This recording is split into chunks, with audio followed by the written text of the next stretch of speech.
Bonjour et bienvenue sur la matinale. Dans cet exercice, on nous donne l'équation d'un cercle, on l'appelle C, c'est x au carré moins 6x plus y carré moins 8y égale 0. Et notre but c'est de trouver son centre et son rayon. Sauf que là on a l'équation complètement développée du cercle. Le centre et le rayon du cercle, on le voit très facilement lorsque l'équation elle est sous la forme x moins xa au carré plus y moins ya au carré égale rayon au carré. Ça c'est une autre forme de l'équation du cercle. En soi c'est les mêmes, mais pas écrit de la même façon. Et une fois qu'on a celle-là, en fait, XA et YA, ça, c'est les coordonnées du centre. Et puis R, c'est le rayon. Donc, pour avoir le rayon, il suffit de prendre la racine de ce qu'on a à droite. Donc, notre but, c'est de prendre l'équation du début et de la mettre sous cette forme-là. Déjà, on se rend compte que ici, les X sont regroupés, les Y sont regroupés. Donc là, ce qu'on va faire au-dessus, c'est qu'on va regrouper les X, regrouper les Y, et mettre le... Bon, pour l'instant, il y a 0 tout seul de l'autre côté. Et là, ce qu'on va faire, c'est qu'on va faire du plus-moins. Parce qu'en fait, là, on a du a moins b au carré. Si on se souvient de l'identité remarquable, a moins b au carré, c'est a au carré, moins 2ab, plus b au carré. Sauf que là, on n'a pas 3 termes, on n'en a que 2. Et nous, on voudrait en avoir 3 pour pouvoir utiliser exactement cette identité remarquable. Qu'est-ce qui nous manque? En fait, au milieu, dans le terme du milieu, on a le 2ab. Ici, quand on y regarde de plus près, x au carré, c'est le a au carré. Donc en fait, on aurait a égale x, assez facilement. Au milieu, 2ab.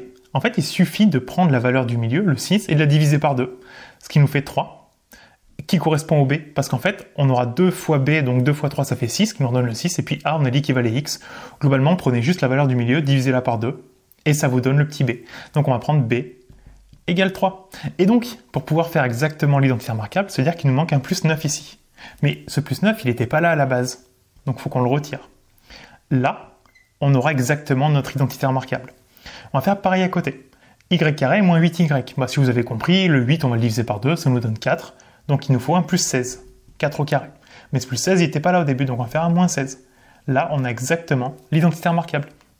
Et donc, on peut factoriser facilement.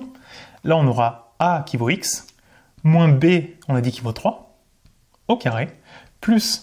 À côté, on va avoir y moins 4 au carré. Alors ensuite, moins 9, moins 16, ça fait moins 25. Ce qu'on va faire, c'est qu'on va le mettre directement de l'autre côté parce que tous les trucs qui n'ont pas de x ou de y, on les met à droite. Donc on aura le moins 25 de gauche qui devient plus 25 à droite. Et on a fini, parce qu'en fait, avant de continuer, il faut que je te parle de Mathgenius. Mathgenius, c'est la solution pour réussir en maths en première et en terminale. Simple, rapide et efficace. Allez, suis-moi, je te montre comment ça marche.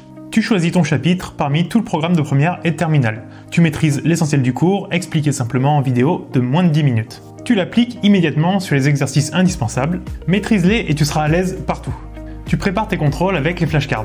Tu retrouves toutes les notions que tu dois maîtriser, tous les points que tu dois savoir faire, ce qui te permet de réviser hyper simplement.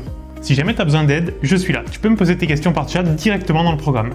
Les maths sont le critère de sélection numéro 1 pour accéder aux études post-bac. Si tu veux pouvoir choisir tes écoles après le bac, alors n'attends plus, rejoins-moi tout de suite pour pouvoir viser plus haut. Je te laisse le lien en description et nous on retourne à la vidéo. Le centre, ça va être ce qu'il y a de l'autre côté du moins, donc 3 et 4, on a les coordonnées du centre. Et le rayon, c'est la racine du truc de droite, donc racine de 25, qui vaut 5, et on a terminé. Juste pour comprendre, une équation de cercle, comme une équation de droite, comme une équation de n'importe quelle fonction, ça sert à savoir est-ce qu'un point appartient ou non au cercle, à la fonction, à la droite, etc. Par exemple, si on prend le point 3, 1, est-ce qu'il appartient? On pourrait se poser la question juste pour essayer de comprendre l'intérêt vraiment d'avoir une équation. Une équation, ça sert à voir si des choses appartiennent ou à faire des intersections. On pourrait très bien faire l'intersection entre un cercle et une droite. C'est l'intérêt principal d'une équation. Est-ce que le point 3,1, il appartient au cercle? Il va appartenir au cercle si, lorsque je remplace x et y par 3 et par 1, ça fonctionne dans l'équation, tout simplement.